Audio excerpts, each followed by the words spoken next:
was about to unlock my apartment door when the heavy thud of footsteps echoed up the stairwell. My hand froze on the knob. I was the only tenant on this floor. The other two apartments sat empty. Whoever was coming up had to be visiting me, but I hadn't invited anyone. My pulse quickened as I waited, curiosity edging out caution. A man appeared at the top of the stairs, clutching a takeout bag. He was tall, lean, with a sharp jawline and piercing blue eyes that matched his short, brown Caesar haircut.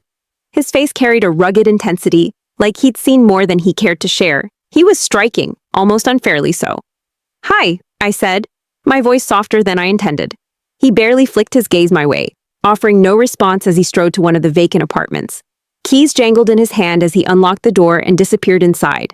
I stood there, feeling a mix of embarrassment and irritation. He must have moved in today. I'd spent all of yesterday, my day off, holed up in my apartment, no bars, no clubs, just recharging. I'd have noticed him otherwise. Not wanting to linger on the awkward encounter, I pushed into my apartment, kicked off my shoes, and collapsed onto my mint green sofa. Work had been relentless. My boss, Daniel Trent, tech billionaire and founder of Trentech, had me running errands all day. The job was demanding, but the paycheck made it worth it. I sighed, my thoughts drifting back to my new neighbor. He had no right to be that attractive and that rude.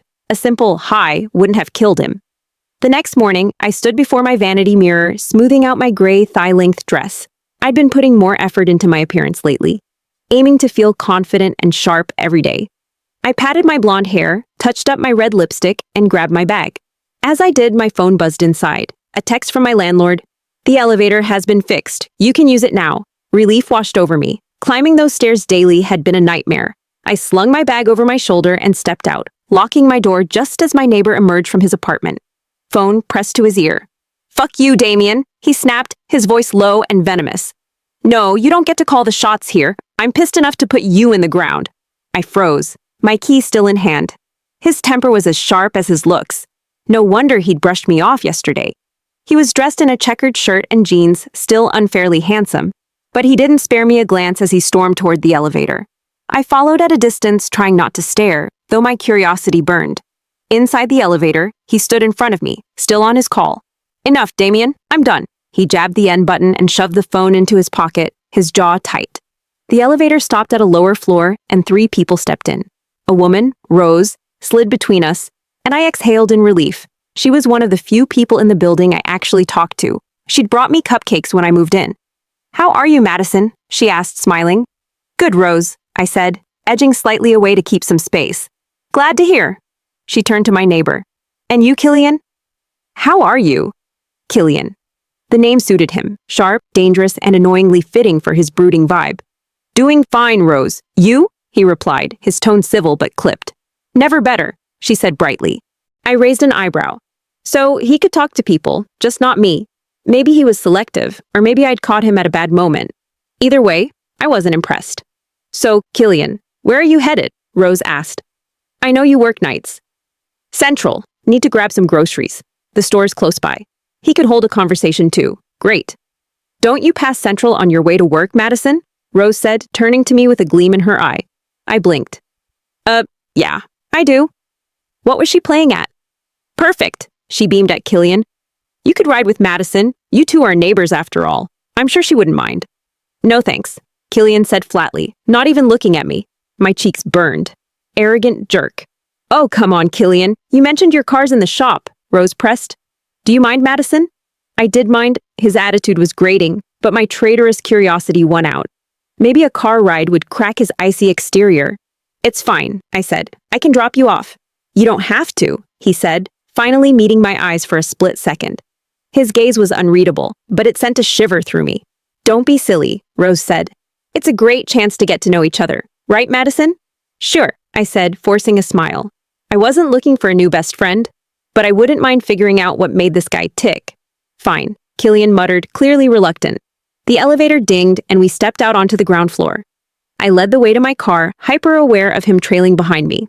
I opened the passenger door, but he stopped short. "I only agreed to shut Rose up," he said, his voice low. "You don't have to drive me." "I don't mind," I said, holding his gaze. "I've got time." He studied me for a moment, like he was weighing his options. "I'm not big on mingling. I keep to myself. Rose is nice, so I didn't want to be a dick to her." I tilted my head. a challenge in my tone. So what? You think I'm gonna kidnap you or something? He didn't smile. I just like my space. Is that why you ignored my hi yesterday? Pretty rude, you know. He shifted, looking almost sheepish for a second. Wasn't in the mood for chit-chat. Shouldn't have done that. It's fine, I said, waving it off, though I noticed his eyes flicker over me, lingering just a moment too long. My pulse jumped. All right, we're neighbors. Let's call it even, I said, gesturing to the car. So, you getting in or what? No girlfriend to get mad about it, he said, a faint smirk tugging at his lips. Let's go. He slid into the passenger seat and I climbed in, adjusting my dress to sit comfortably. I started the car and pulled onto the road, stealing a glance at him. He stared out the window, his profile sharp and unreadable. So, Rose said you work nights? I said, breaking the silence. What's that about? Bartender, he said, his tone clipped. Cool. I waited for him to elaborate, but he didn't. Fine, I'd keep prodding. Which bar? Vibe, downtown. I nodded, filing that away. The silence stretched, thick with unspoken tension. I could feel his presence beside me, the air charged with something I couldn't name. Suddenly, a deafening screech of metal on metal jolted me forward, my seatbelt snapping me back. My heart pounded as the car lurched to a stop. Killian cursed under his breath. What the hell was that? I gasped. Someone rear-ended you, he said, already unbuckling. I turned off the engine and stepped out, my legs shaky. Killian followed, his expression dark as he surveyed the damage. My rear bumper was crumpled, a mess of twisted metal. The car behind us wasn't much better, its front end smashed. The driver, a middle-aged guy in a cheap suit, climbed out looking flustered. I lost control, he stammered. But you were going kind of slow. Killian's eyes narrowed, and before I could respond, he was in the guy's face, grabbing his collar. You serious? You smash her car and then blame her? I didn't mean... The driver sputtered, his face reddening. You're gonna pay for this, Killian growled, his grip tightening until the man wheezed. Killian, stop! I rushed over, wedging myself between them, my hand on his chest. His muscles tensed under my touch, and for a moment, our eyes locked. It's fine. I need to get to work, and you need your groceries. I'll deal with this later. He doesn't get to walk away, Killian said, his voice low and dangerous. It's my car, I said firmly. Let him go. The driver coughed, clutching his throat as Killian reluctantly released him. I turned back to my car, my mind racing. Killian's intensity was unsettling and a little thrilling. I could still feel the heat of his chest against my palm. We got back in, and I drove to Central in silence. When we arrived, he muttered a quick, thanks, and got out, leaving me to process the morning's chaos alone. I headed to Trentec, my thoughts a tangled mess of irritation and intrigue. That night, I needed a drink to unwind from the day's madness. Work had been brutal. Daniel Trent had me juggling a million tasks, as usual. On a whim, I decided to check out Vibe, Killian's bar. I told myself it was just for a drink, but deep down, I wanted to see him again. The bar was dimly lit, the air thick with conversation and the clink of glasses. I slid onto a bar stool, scanning the counter. Killian was there, pouring a whiskey for a customer. His eyes flicked to me, and for a second surprise flashed across his face. Madison, he said, his tone neutral. Didn't expect you here. Just needed to clear my head, I said, leaning forward slightly. Long day. He nodded, wiping down the counter. How long you been at it? Few weeks, he said, hoping to move on if something better comes up. Fair enough. I studied him, trying to crack his guarded exterior. So, what about you? Where do you work? I grinned. Boring question. He raised an eyebrow. Your job's called boring? That's a new one. I laughed, shaking my head. No, I mean the question's boring. I'm a personal assistant at Trentec. Daniel Trent's my boss. Trentec. Heard of it, he said, pouring me a tequila without asking. Didn't peg you for tequila. What did you peg me for? Whiskey. Dunno why. I smirked, taking the shot. What kind of questions should you be asking me then? He leaned forward, his voice dropping. Something more interesting, like, what's the one thing you're hiding from everyone? My breath caught. His eyes held mine, intense and searching, like he could see right through me. I swallowed, my teasing tone faltering. That's a bold one. You started it, he said, a faint smirk playing on his lips. So?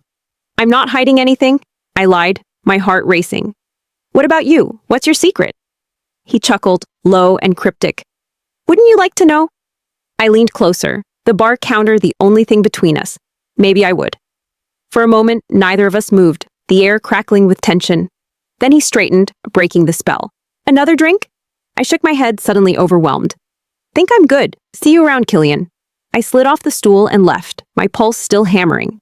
Something about him, his guardedness, his intensity, had me hooked. And I wasn't sure if that was a good thing. Back in my apartment, I couldn't shake Killian from my mind.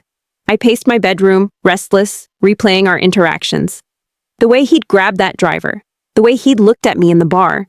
I sank onto my bed trying to calm my racing thoughts, when a sharp knock on my door startled me. I froze. It was late. Who could it be? I crept to the door, peering through the peephole.